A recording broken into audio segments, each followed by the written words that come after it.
Assalamualaikum everyone, welcome back to my channel. Today we're going to discuss about the passage to India by E.M. Foster, unit number 5 of 9069 modern novel. So let's discuss. तो E.M. Poster जो थे वो Edward Morgan poster जो कि 1879 to 1970 was a renowned English novelist.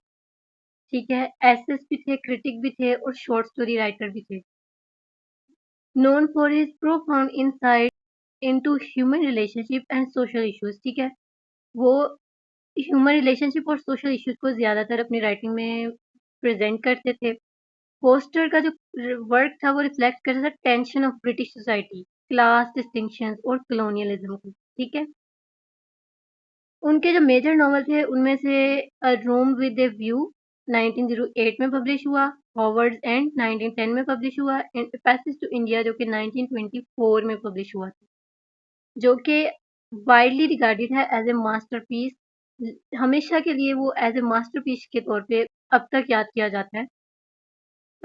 उनको honour उनको जो था रिकॉग्नाइज किया गया विद मैनी ऑनर्स, जिस तरह के जैसे James State Black Memorial Prize, और उनको नोबेल प्राइज भी मिला था in literature.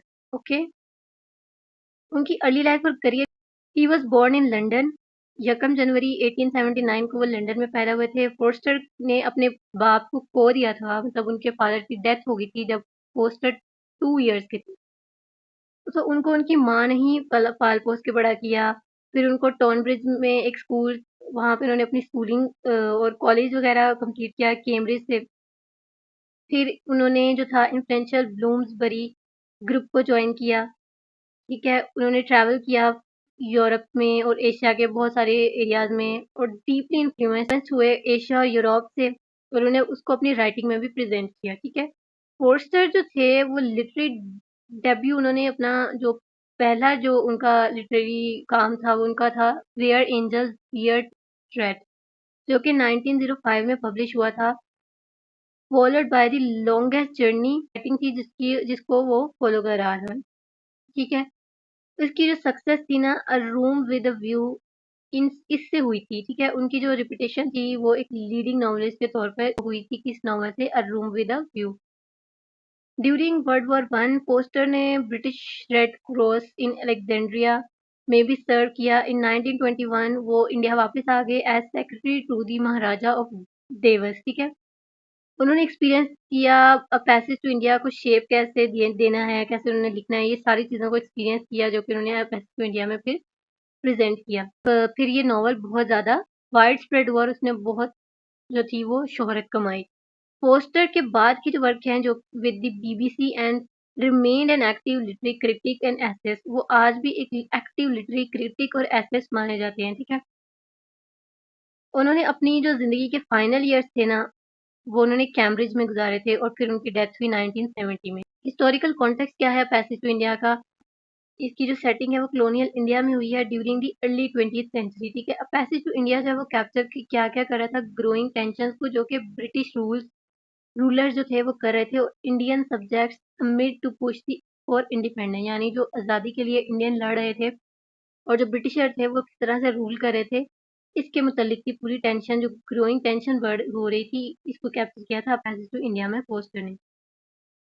Through the fictional city of Chandrapur, poster ने एक्सप्लोर किया फ्रगाइल डायनामिक्स को जो इंडिया और ब्रिटिशर्स के दरमियान हो रहे थे, इंडियंस और ब्रिटिशर के दरमियान जो डायनामिक्स थे ऊंच नीच थी उसको, particularly through the friendship between Dr. Aziz, an Indian Muslim, and Cyril Fielding, a British school master. ठीक है, इनकी दोस्ती को भी उन्होंने दिखाया. जो नॉवल है ये क्रिटिक करता है रेशियल प्रेजुडाइज को, कल्चरल मिसअंडरस्टैंडिंग्स को and the illusion of imperial superiority को. ठीक है, फोस्टर जो थे वो डिस्टर्ब थे बाय ब्रिटिश एरोगेंस और रेशियल इनजस्टिस इन इंडिया. ठीक है, इन्होंने सिंथेटिक व्यू जो था ऑफ द कॉलोनाइज वो प्रेजेंट किया. अपना जो एक्सपीरियंस है as a homosexual man facing social prejudice may have deepened his empathy for oppressed group. ठीक है, पोस्टर जो थे उन्होंने प्रमोट किया टॉलरेंस को, mutual respect for understanding across social and racial divides. Major characters doctor Aziz जो थे वो एक इमोशनल और कल्चरल कम्प्लेक्सिटी को ऑफ इंडिया को रिप्रेजेंट कर रहे थे। वो एक इम्पल्सिव और अनप्रिडिक्टेबल एंड डीपली इमोशनल इंसान थे। उनके जो मूड थे वो रैपिडली शिफ्ट हो जाते थे फ्रॉम जॉय टू डेस्पेयर, ठीक है? उनका जो करियर था वो मिरर कर रहा था इनकंसिस्टेंसी को, कि वो किसी भी चीज़ पे कंसिस्टेंट नहीं हो पा रहे थे, ठीक है? उनके शिफ्ट जो थे between roles like physician and poet, मतलब वो डॉक्टर भी थे और वो पोएट भी थे। वो किसी एक चीज़ में कंसिस्टेंट नहीं थे। Despite his flaws, doctor Aziz is kind hearted and humorous, ठीक है ना? उनके इस फ्लॉ के बावजूद भी, इस कमी के बावजूद भी अजीज जो थे वो एक काइंड हार्टेड इंसान थे, ठीक है? और थोड़े से ह्यूमरस भी थे, मतलब मजाकिया भी थे। डज नॉट स्टीरियोटाइप अजीज, ठीक है? लेकिन उनकी जो आदतें थी ना, उनको often are often seen as reflective of Indian character, मतलब उनको स्टीरियोटाइप नहीं बताया डॉक्टर फोस्टर ने। उन्होंने उनको इंडियन कैरेक्टर्स को रिफ्लेक्ट किया कि उनकी जो आदतें हैं ना उसमें प्योर इंडियन कैरेक्टर ही रिफ्लेक्ट होता है डॉक्टर अजीज में। अजीज जो थे वो एक स्पिरिचुअल थे और डीपली पेट्रियोटिक थे, जो कि इंडिया की पोटेंशियल को एडमायर करते थे और रिसेंट करते थे ब्रिटिश रूल को। वो अपने मुल्क के लिए ही वफादार थे, ठीक। वो जेन्युइन कनेक्शंस को वैल्यूज बहुत ज़्यादा देते थे। जैसे उनकी फ्रेंडशिप दिखाई गई मिसेस मूर के साथ और फील्डिंग के साथ, वो बिल्कुल जेन्युइन था, ठीक है। हालांकि वो लोग ब्रिटिशर थे, लेकिन फिर भी उनकी जो दोस्ती थी अजीज की ब्रिटिशर से, वो बहुत ज़्यादा प्योर थी। फिर भी उनकी जो इमेजिनेशन थी वो लीड की to misunderstanding, specially in the Marabar case incident, ठीक है? जहाँ पे वो एक विक्टिम ऑफ कल्चरल मिसजजमेंट बने, ठीक है? क्रिटिक जो है वो पोस्टर को आग करते हैं depiction of Aziz and other Indian oscillates between sympathy और कंडेंसेशन। पोस्टर का जो सेंट्रल कंसर्न है ना वो रिमेन फ्रगाइल होता है और पॉसिबिलिटी ऑफ फ्रेंडशिप पे, ठीक है, बिटवीन कॉलोनाइजर और कॉलोनाइज। नेक्स्ट कैरेक्टर कौन सा है? Cyril fielding. साइरल फील्डिंग जो थी एक वाइडली सीन कैरेक्टर है। Unlike most English man in Chandrapore, वो जो थे उन्होंने बिल्ड की sincere relationship with Indians, particularly with Aziz, ठीक है ना? वो बेशक इंग्लिश मैन थे, उस टाइम पे ब्रिटिशर बहुत ज़्यादा बुरा तस्वर किया जाता था इंडियन के लिए, वो एक दुश्मन के तौर पे थे। फील्डिंग थे ना, उन्होंने बहुत अच्छी रिलेशनशिप बनाए थे इंडियंस के साथ और स्पेशली अजीज के साथ। As a rational liberal humanist, Fielding का बिलीव था कि इंडिविजुअल जो है वो रिस्पेक्ट ज़रूरी है ओवर रेशियल हायरार्की, ठीक है? वो चैलेंज करते थे कॉलोनियल एटीट्यूड को, इनकरेज करते थे इंडियंस को कि वो इंडिपेंडेंटली सोचें, which alienate him from his own phrase. उनकी जो लॉयल्टी थी अजीज के साथ, वो स्टैंडिंग अमंग द इंग्लिश, वो एक अजीब स्ट्रेंज मानी जाती थी अंग्रेजों में कि वो इंडियन है और वो ब्रिटिशर है और उनके दरमियान कितनी लॉयल्टी है। दो ही वैल्यू फ्रेंडशिप ओवर मैरिज, वो फ्रेंडशिप को ज़्यादातर, फील्डिंग अपनी दोस्ती को ज़्यादा वैल्यू देते थे, जबकि बनिस्बत शादी के, ठीक है? वो रिस्पेक्ट करते थे roles like motherhood more than other British character do, ठीक है? वो मदरहुड को ज़्यादा प्रेफर करते थे अदर कैरेक्टर्स जो ब्रिटिश के उनके। आफ्टर मलाबार इंसिडेंट, फील्डिंग जो थे वो डिसल्यूजन हो गए with both English and Indians, ठीक है? अनलाइक अजीज, उन्होंने खो दिया leader sympathy due to his alignment with British rationalism. उसकी वजह से उनकी, बेशक उनका कनेक्शन बहुत अच्छा था, उनकी इंटेंशन बहुत अच्छी थी, लेकिन उन्होंने अलाइनमेंट जो थी ना ब्रिटिश नेशनलिज्म की, उसकी वजह से उन्होंने अपनी जो सिंपथी थी अजीज के साथ वो खो दी। एडिला क्वेस्टेड कौन थी? Adela like Mrs Moore arrives in India seeking the real India.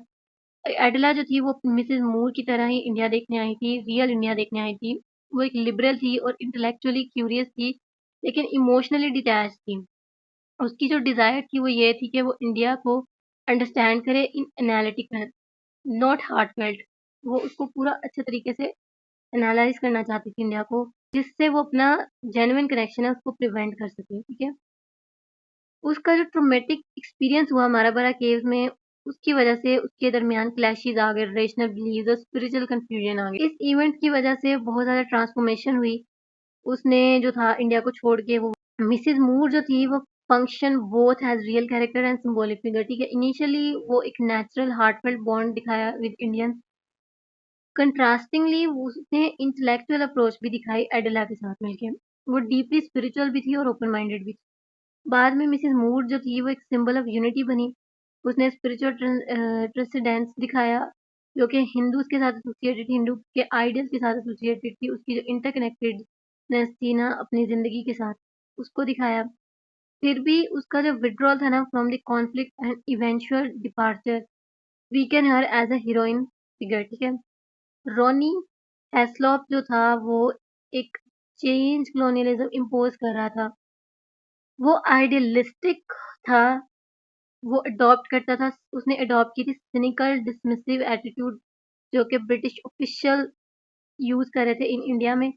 उसने सैक्रिफाइसेस किए अपने इंटेलेक्ट को, इंडिविजुअलिटी को, सिर्फ़ और सिर्फ़ कॉलोनियल नॉर्म्स की वज़ह से, जिसकी वज़ह से वो अलाइनेट हो पाया एडला और उसकी माँ के साथ। Summary of passage to India, ये जो स्टोरी है ये फ़ॉलो करती है कि एक डॉक्टर अज़ीज़ है इन चंद्रापुर जो कि जिनका एनकाउंटर हुआ विद मिसेज़ मूर, जो कि इंग्लिश वुमन थी जो कि विज़िट करने आई थी इंडियन कल्चर को।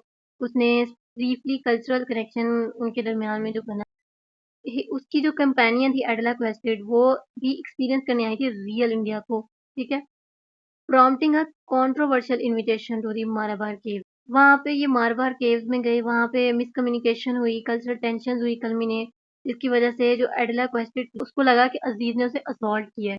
माराबार केव्स में थोड़ी सी कंट्रोवर्सी हुई उनके दरमियान में, मिसकम्युनिकेशन हुई, जिसकी वजह से कल्चरल टेंशन की वजह से एडला को लगा कि डॉक्टर अजीज ने उसे असॉल्ट किया है, ठीक है ना? और a charge that expose deep colonial prejudice. But despite eventual acquittal, ये जो इंसिडेंट था इसने शटर किया और फिर गाइड ट्रस्ट जो था उसको शटर कर दिया बिटवीन ब्रिटिशर और इंडिया, ठीक है?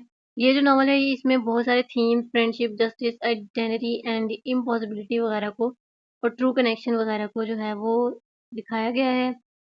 Haunting echo of the caves become a symbol of the failure of meaning, ठीक है? और communication between the East and West, जो आवाज़ें आती हैं बुखारों के अंदर से, वो सिंबल दिखाया है कि जो फेलियर है कम्युनिकेशन के दरमियान में, ईस्ट और वेस्ट के दरमियान में। इंपॉर्टेंट थीम्स कौन कौन से यूज हुए हैं अ पैसेज टू इंडिया में? पहला है difficulty of English Indian friendship. Novel जो है वो क्वेश्चन करता है कि ट्रू फ्रेंडशिप बिटवीन इंग्लिश और इंडियन के दरमियान पॉसिबल है, थी उस टाइम पे अंडर कॉलोनियल रूल्स या फिर नहीं। जो बॉन्ड हुआ बना था बिटवीन अजीज और फील्डिंग वो स्टार्ट हुआ था विद प्रॉमिस, बट बाद में वो उसके दरमियान में कोलैप्सेस आए आफ्टर माराबार केव्स इंसिडेंट, ठीक है ना? जिसने हाईलाइट किया कल्चर डिवाइड्स को, म्यूचुअल मिसअंडरस्टैंडिंग्स को, ठीक है? पोस्टर जो था वो सजेस्ट करता है कि जो सच्ची फ्रेंडशिप है ना वो may only succeed outside colonial power structure. Theme कौन सा था? Unity of all living things. Forster ने एक्सप्लोर किया रिलीजियस डाइवर्सिटी को, हिंदुइज्म, इस्लाम एंड क्रिश्चियनिटी, तीन तीन रिलीजन उसने दिखाए। एम्फसाइज किया उसने हिंदुइज्म के होलिस्टिक व्यू ऑफ लाइफ को थ्रू कैरेक्टर्स लाइक गॉडबोल और मिसेस मूर, जो कि नॉवल सजेस्ट करता है कि स्पिरिचुअल यूनिटी, तमाम जितने भी बीइंग्स हैं, इंसान हैं, उन तमाम के दरमियान में जो स्पिरिचुअल यूनिटी है वो दिखाई, उसने सजेस्ट की है, ये नॉवल सजेस्ट करता है। और कल्चर ट्रांसेंडिंग को दिखाया, रिलीजियस डिवीजन को सजेस्ट किया, ठीक है? तीसरा थीम कौन सा था? The model of India. Poster जो है वो कंट्रास्ट करता है मिस्ट्री विद मॉडल, जबकि मिस्ट्री जो है वो इम्प्लाई करती है स्पिरिचुअल डेप्थ को, मॉडल जो है वो डिनोट करते हैं कंफ्यूजन। फील्डिंग का इंडिया को देखता था वो कैसे एज ए मॉडल, क्योटिक और डिसऑर्डर, जबकि मिसेस मूर और गुड बॉल जो थे वो इंडिया को एज ए मिस्ट्री देखते थे। लैंडस्केप, पीपल एंड रिलीजन जो है वो ब्लेंड करते हैं इनटू बैफलिंग कम्प्लेक्सिटी जो कि ओवरवेल्म करती है आउटसाइडर, जैसे कि Adela particularly during the ambiguous event in the Malabar caves, ठीक है? जब रिलीजन, पीपल और लैंडस्केप ब्लेंड होती हैं तो ये बहुत ही खुशी वगैरह, जो अगर कोई बैरूनी मुल्क के लोग आके, अंग्रेज वगैरह इंडिया को आके देखें और इसके कल्चर को देखें, रिलीजन को, उसके लोगों को, उसके इवेंट्स को देखें, तो वो उनके दरमियान में खुशी की लहर पैदा हो जाती है। नेक्स्ट इसके मोटिव्स क्या-क्या थे? मोटिव क्या होता है? मोटिव आर रिकरिंग एलिमेंट्स और device that reinforce work central theme, ठीक है ना? मोटिव क्या होता है कि एक डिवाइस होगी या एक अंदरूनी एलिमेंट्स होंगे जो कि सेंट्रल थीम, जो भी नॉवल का या राइटिंग का जो भी सेंट्रल थीम है उसको रीइंफोर्स करेंगे। फर्स्ट मोटिव क्या था? The echo in the Marabar cave constant meaningless bomb थी जो कि डिस्टर्ब कर रही थी प्रोफाउंडली मिस मूर और एडिला को, ठीक है? रिफ्लेक्ट कर रही थी बहुत ही खौफनाक आइडिया को कि तमाम चीज़ें जो इनडिस्टिंग्विशेबली द सेम, उनको किसी भी चीज़ में ना वो फ़र्क नहीं कर पा रही थी, ठीक है? डिनाइंग मोरल ऑर्डर्स और distinction between good and evil, वो ये जो आइडिया है ना, ये जो डिनाई करती है मोरल ऑर्डर को, अच्छाई और बुराई के दरमियान तजाद को, ठीक है?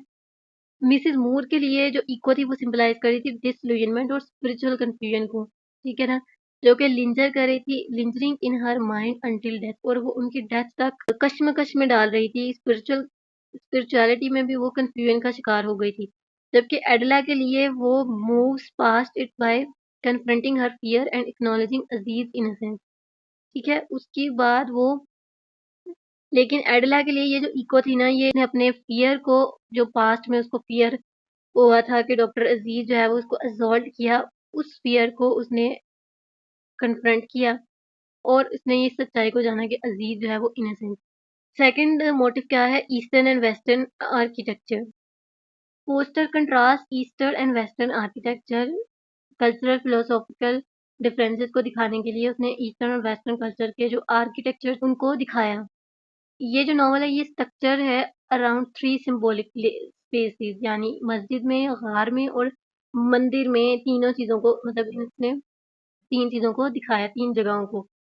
हर एक चीज़ जो है वो रिप्रेजेंट करती है स्टेज ऑफ ह्यूमन कनेक्शन, ठीक है ना? हर इंसान का किस तरह से अपनी कनेक्शंस हैं, ह्यूमन के कनेक्शन जो है ना, ये इन तीनों चीज़ों को रिप्रेजेंट कर रही है।